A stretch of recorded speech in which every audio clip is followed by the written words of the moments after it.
Hey guys, so today we're going to be using Primo Sculpey Accents polymer clay, and this is what will give us the opal effect in the dragon. So you can find this on Amazon, or I'm sure you can just find it available wherever you can buy things, just search it up. And basically the clay itself has a really interesting texture. So the clay itself is translucent, or like slightly translucent, and it has these beautiful iridescent paper flakes all mixed into it, and that means that when the clay bakes it's got a slight translucent effect and you can see all of the iridescent flakes of paper sort of glowing from within, and it gives it that really nice opal effect. So basically the first thing to do is to roll it around in your hands and just try to mould it, because often when I first take it out of the pack it's quite stiff to work with. As you can see, that's all the paper inside the clay. So yeah, it's quite stiff to work with, so you might just want to kind of knead it in your hands for a while to make sure that it's fully ready to use and be kind of pulled and pushed into whatever kind of position you need for your sculpture.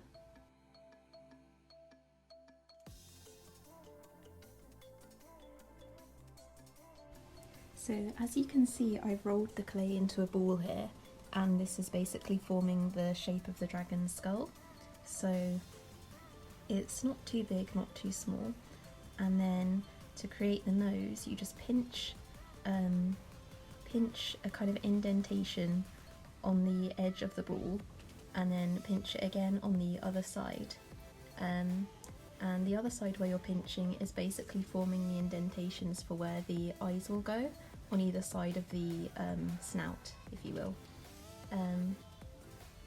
So yeah, and these blue eyes are the eyes that I'm going to be using. As you can see, they're very pretty, and I didn't make them myself. These actually came from a pack of pre-made eyes, and you can get them in a pack like this, and you can find them again on Amazon pretty cheaply. These are 6mm ones, I believe, and yeah, it's just a range of different coloured dragon eye little stones for your pieces. And now basically I am going to cut off a piece of this wire, and it's going to form the basis of the spine for the dragon. So this is kind of the armature, obviously a very basic armature because it's just a line, and it is, well, this is Sculpey bacon bond glue that I'm using to secure it into the clay skull that I've made, and the wire itself is aluminium craft wire, copper coloured but aluminium, I believe, and the gauge is not too stiff but not too bendy either, so it needs to be enough to hold its shape quite well, but obviously not so well that you can't bend it to form different bends in the spine easily when you're making the dragon.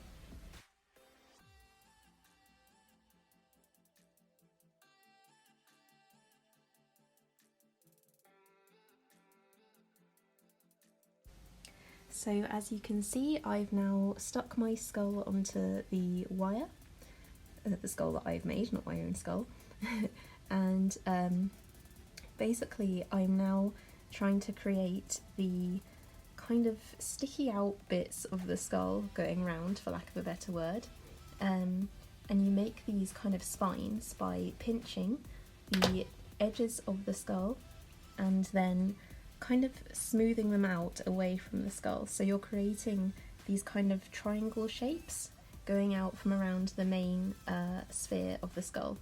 And it's up to you whether you do 4 or 5 or 6, it really depends what kind of look you're going for.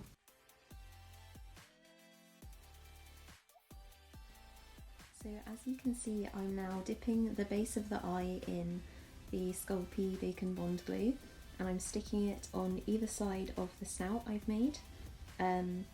Just to recap, the snout was made by pinching down to create a kind of sticky out bit on the skull, and then I pinched down on the other side of the first pinch to make the indentations where the eyes would go. So I'm just sticking the eyes on either side of those second indentations that I made, either side of the first pinch, if that makes sense. And I am pressing them firmly into the sides, as you can see, and I'm turning them around so that the black line of the iris is kind of pointing diagonally towards the nose. So it's not like horizontal, but it's not exactly straight up and down from the front. It's kind of diagonal in the way that it's... Sorry, my recording cut it out there. Diagonal in the way that it's slanted, so the eyes have a kind of interesting slanty look to them. That's just kind of the look I like for my dragons for some reason.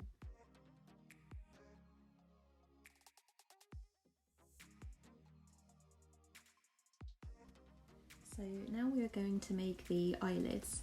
So I've taken a section of clay and I'm basically rolling it into this very long, thin kind of sausage shape. So although I'm saying eyelids, I kind of just use one piece of clay and I sort of position it around the eye just so that it creates a nice sort of frame for the eye, so the eye isn't just like a circle on the face. It's kind of got kind of like a slanty square shape to it, I think is the ideal shape I tend to go for. So obviously I am squeezing out the glue and I'm going to dip the weird little sausage shape I've made in that, and then I'm going to carefully position it around the eye. And it can take me quite some time to find exactly the right position and exactly the right look. I often find that I spend quite a while sort of prodding and poking the frame of the eye, just trying to give it exactly that right look, because you know the way that you frame the eye does quite a lot for the expression of the dragon, and little things like that can make quite a big difference, I find. So I'm just going to use this tool and try to shape it up the way that I want it.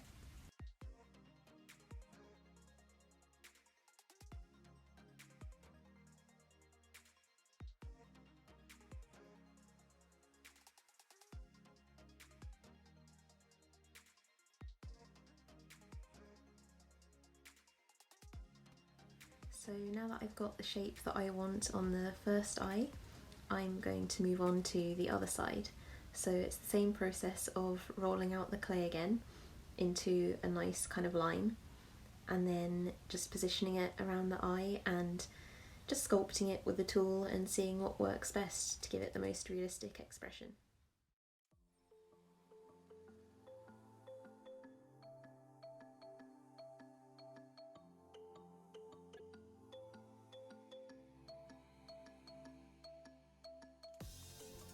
So as you can see, what I'm doing is I'm smoothing down the edges of the sausage shape that I've put around the eye, and I'm giving it kind of an expression where the eyelid is kind of like going down along the middle of the eye and then up again, almost like it's sort of like a concerned expression, but not.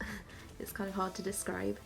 But yeah, I'm just smoothing down the edges around, and I make sure I create tiny little indentations in the front corner of both of the eyes to make it look like that is the edge of where the eyelids meet. As you can see, I'm just creating this indentation here with my tool, with the sharp part of it, just creating that nice little line coming in. So that's like where the eyelids would end and meet together, if that makes sense. And I'm just pressing it into the eye, making sure that it looks quite natural around it and it's not like something has just been stuck on around it.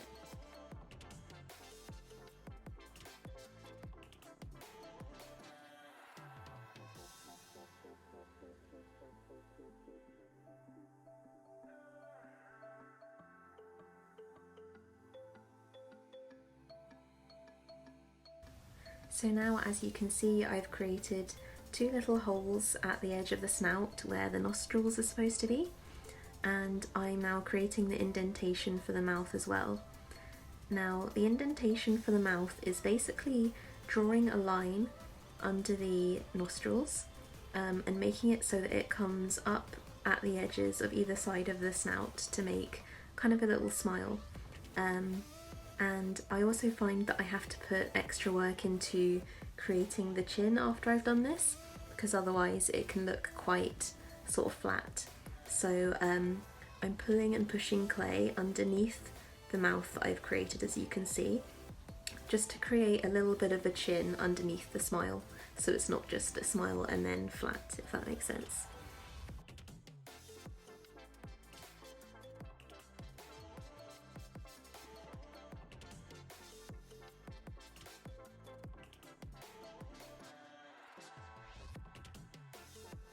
So now the head is done, I'm basically going to position it on the baking tray ready for baking.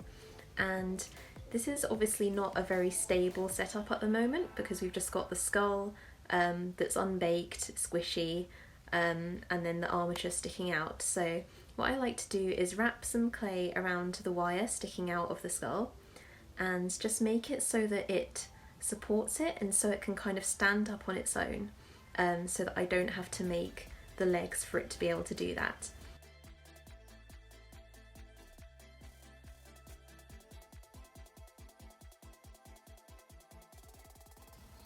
So each time I reach a significant stage in sculpting my dragon, be it finishing the head, finishing the body, finishing the wings, etc., I like to bake it within those stages so that if I'm sculpting the body, I don't have to worry about accidentally squishing the head, for instance, because the head is already baked and set in place.